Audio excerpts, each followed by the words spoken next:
Salam saudara-saudari yang dikasihi oleh Tuhan kita Yesus Kristus. Salam sehat, damai sejahtera Kristus mengalir dalam hati kita masing-masing.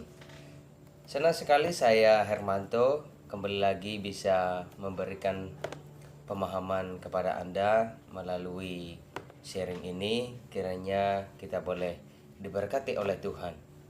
Kali ini saya akan mengajak kita membahas satu tema dalam perjanjian baru, yaitu Allah berfirman dengan perantaraan anaknya. Undang-undang Cipta Kerja saat ini menjadi topik hangat. Satu hal yang bisa kita pelajari dari hal ini adalah bagaimana kesabaran Bapak Jokowi untuk menghadapi itu semua, menjelaskan kepada publik melalui para menterinya, orang-orang yang menjadi sahabat atau rekan kerjanya, ia memberikan kepercayaan kepada mereka. Hal ini juga serupa dengan apa yang Allah lakukan dalam kehidupan manusia, di mana Allah sebelum ia mengutus anaknya yang tunggal telah terlebih dahulu mempercayakan perkataan-perkataan dan firman melalui malaikat kepada nenek moyang bangsa Israel dan kepada nabi-nabi terdahulu. Penulis kitab Ibrani menuliskan bahwa Allah itu sudah berbicara secara berulang-ulang kali. Nah, karena itu hal yang akan kita bahas pertama adalah Allah itu hidup. Dari mana kita tahu bahwa Allah yang kita sembah, yang kita imani pada saat ini adalah Allah yang hidup? Yaitu ketika ia berbicara. Nah, saya ingin mengajak kita bersama-sama memikirkan hal ini. Apakah mungkin hal atau benda mati sekalipun berbicara? Saya pikir tidak akan bisa. Karena itu, setiap yang bisa berbicara pastilah ia hidup. Itu logikanya. Karena itu, ketika Allah berbicara dengan perantaraan nenek moyang, dengan perantaraan nabi-nabi, adalah kenyataan yang menyatakan bahwa Allah itu hidup. Allah yang berbicara juga menunjukkan kepada kita bahwa Allah itu adalah imanen adanya, bukan transenden atau sifatnya jauh dari kita. Karena itu firman Tuhan yang menyatakan Immanuel, Allah beserta kita, itu adalah fakta dan kebenaran yang mutlak. Karena memang Allah itu berbicara. Kalau berbicara artinya ada kedekatan antara orang yang berkomunikasi tersebut dengan orang yang menerima komunikasi itu. Karena itu Allah adalah Allah yang imanen. Allah berbicara kepada manusia melalui dua sarana pada saat itu. Yang pertama malaikat, yang kedua hukum, yaitu hukum yang diberikan kepada bangsa Israel melalui Musa di Gunung Sinai. Karena itu poin yang kedua yang mau kita bahas adalah Allah menyatakan diri. Allah menyatakan diri awalnya melalui hukum dan malaikat. Tetapi karena hal itu sudah dirasa cukup, maka Allah sendiri menyatakan dirinya melalui pengutusan putra tunggalnya, Tuhan kita Yesus Kristus, ke dalam dunia. Konteks keselamatan dalam perjanjian lama itu berbeda dengan konteks perjanjian baru.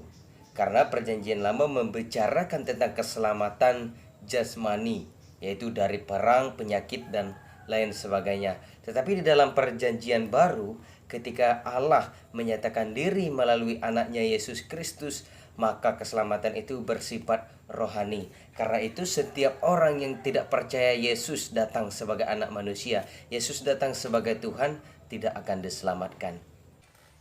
Kita mau melihat fakta yang meneguhkan bahwa Yesus Kristus adalah Tuhan di dalam pembahasan kita kali ini.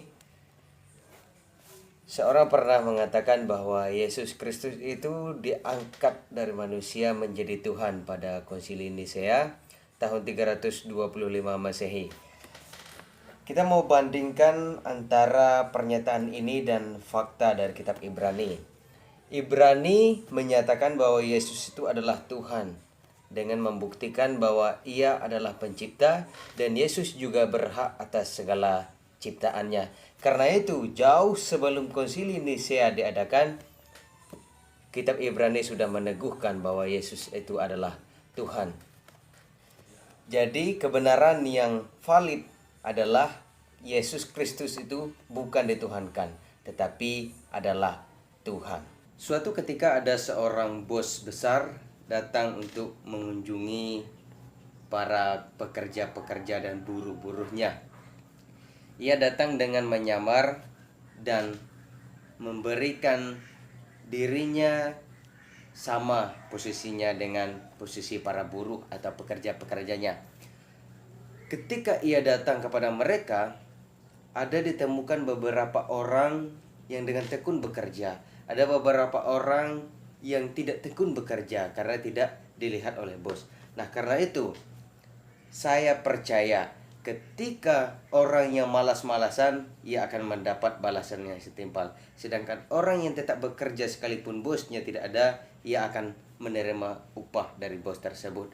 Sama halnya dengan ketika Allah itu menyatakan diri menjadi manusia, merendahkan dirinya sama dengan manusia, maka siapa yang bisa melihat kehadirannya sebagai Allah, siapa yang percaya, siapa yang tetap tekun dan berusaha mencari kebenaran itu dan percaya Yesus Kristus sebagai Tuhan, ia akan menerima upah daripada Allah itu sendiri. Saya mau mengajak kita berpikir sejenak tentang sebuah film. Saya mau bertanya kepada saudara semua. Dalam sebuah film, kira-kira yang paling tahu tentang cerita, alur cerita daripada film itu siapa? Jawaban Anda pasti sutradara, kan?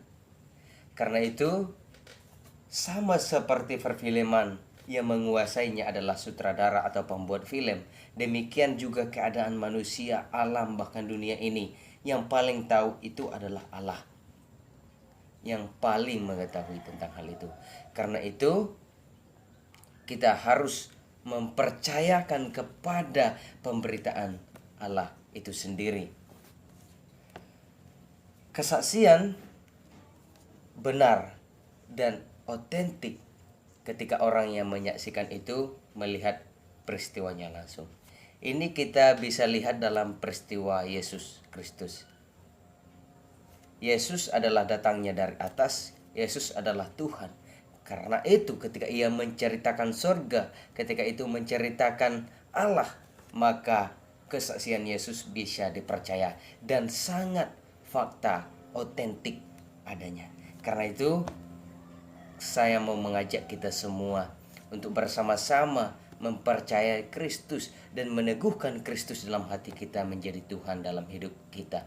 Tidak memperdulikan siapa yang menghina Yesus, tetapi kita tetap fokus pada apa yang Alkitab katakan tentang Yesus Kristus. Akhirnya saya sangat mengucapkan terima kasih bagi teman-teman yang sudah menyediakan waktu untuk memberikan kesempatan kepada saya berbicara di layar HP Anda. Silakan bagi teman-teman untuk memberikan saran, nasihat, bahkan mengkritik apa yang telah saya masukkan dalam video-video saya. Terima kasih, Tuhan Yesus memberkati.